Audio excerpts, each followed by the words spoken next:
Children, today I am telling you about the matter. This is the first chapter, matter in our surrounding. As you know, in our surrounding there are so many things. Some are solids, liquids and gases. So first of all, I am telling the definition of matter. Anything which occupy space and has mass and volume is called matter. So all the things, either it is table, chair, water, gas, water vapors, smoke, everything is a matter. But they are in different states. So the matter has three different states. The first is solid, the second one is liquid, and the third one is gas. All these states you have already studied in your previous classes.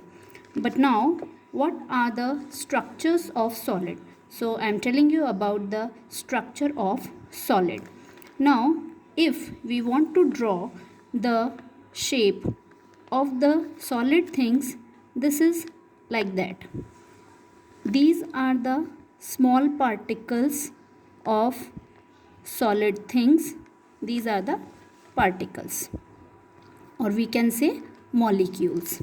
So the first property of solid, that all the solids have definite shape, size and volume. Like table has definite shape, we cannot change its shape, its size and the weight also. The second property of solid is intermolecular space is negligible. Now what is intermolecular space? Just see the diagram. The space between two particles, that space, this space is known as intermolecular space. In solids, this intermolecular space is very less.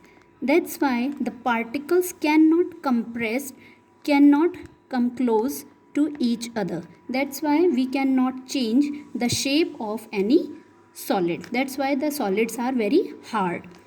The third point, solids cannot compress much. As I told you in the second point, intermolecular space. Due to minimum intermolecular space, solids cannot compress much. Next is solids cannot flow. Flow is like water.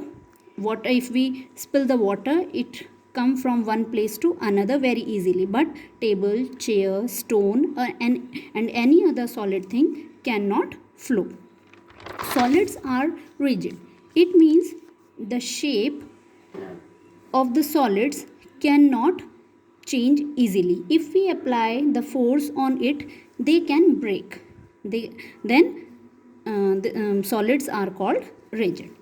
If we talk about the examples like table, chair, stone, brick, etc., there are so many things. These are all are solids. The second state, that is liquid. We will study the properties compared to solid. Secondly, liquids have no fixed shape but have a fixed volume. Just like we are talking about the shape. If we keep the water in a tumbler or in a bowl, the shape of water will be of tumbler like, and if we keep the water in a bucket, the shape of water will be bucket like. So it does not have a fixed shape, but they have fixed volume. Fixed volume means if we are having 1 liter of water, we are keeping it in a bowl or in bucket, the volume will be same. It will remain 1 liter always. Second thing, intermolecular space. Intermolecular space in liquid, that is greater than solid but lesser than gas. So intermolecular space is in between then solid and gas. Third thing, liquids can compress. Just like if we are having a bucket full of water, then we can put our hand in the bucket very easily. And due to this property, the divers which swim in the swimming pool or in the river or anywhere else, they can easily swim in the water due to the property of liquids, that liquids can compress. Next property, liquids flow easily. As we all know, liquids can flow very easily. Now the third state, that is gas. Gases, the particles of gases or the molecules of the gases are very far to each other.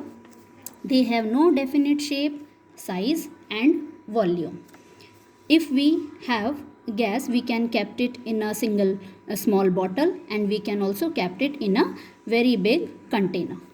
The intermolecular space is maximum. You can see in the diagram the intermolecular space in gases, that is maximum.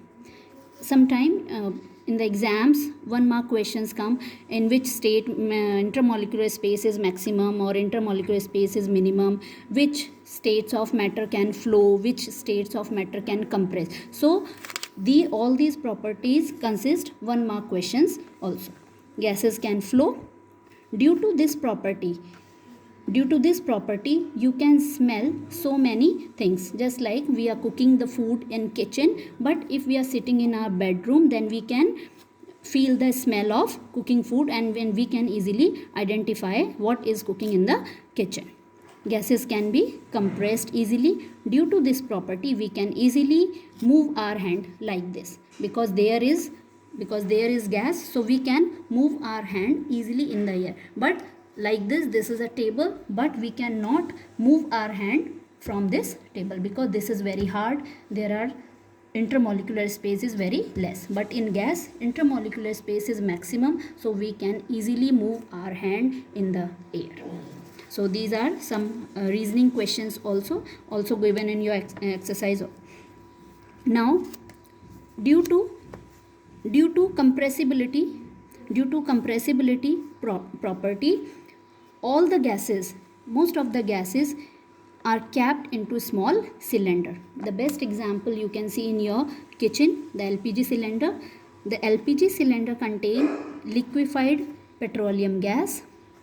As you know, liquefied petroleum gas. This gas is liquefied and capped in a small cylinder, but the volume is very high. Just like CNG, compressed natural gas. You can also see so many tankers, gas tankers. In all these gas tankers, the gas is capped in liquefied form, and due to this property, gases are easy to transport from one place to another. So here we have studied about solid, liquid and gas. These are three different states of matter. Now I am coming to the next topic, changes of states. Then how can solid convert into liquid, and how can liquid convert into gases? First thing, on heating. Firstly, I am taking the example of ice. All of you have seen the ice. If ice, we take it out from the refrigerator, then it easily convert into water. And if we boil the water, if we keep it on gas or stove, then it easily convert into water vapor. It starts boiling. So on heating, solid converts into liquid and liquid converts into gas. On cooling, it is just reverse. Gas convert into liquid and liquid convert into solid. For example, if we are boiling the water vapors accumulate on the lid and it converts into liquid. When we keep it in the refrigerator, in the freezer, upper part of the fridge, then it convert into ice cubes. So on heating, solid into liquid into gas, and revert on cooling, gas into liquid into solid. Now there are some definitions. First is fusion. It is also known as melting. The changes of solid state into liquid. For example, when ice convert into water, that is known as fusion or melting, and it happens at melting point. The temperature at which solid converts into liquid, that temperature is known as melting point. Second is vaporization. It is also known as boiling. the changes of liquid state into gas, like when we start heating the water at 100 degrees Celsius, it start boiling. So this process is known as vaporization, and the temperature at which liquid start boiling, that is known as boiling point. So that's all about the different states of matter. In the next topic I will take how can convert degree Celsius into Kelvin, and I hope all of you will learn and understand it. Thank you.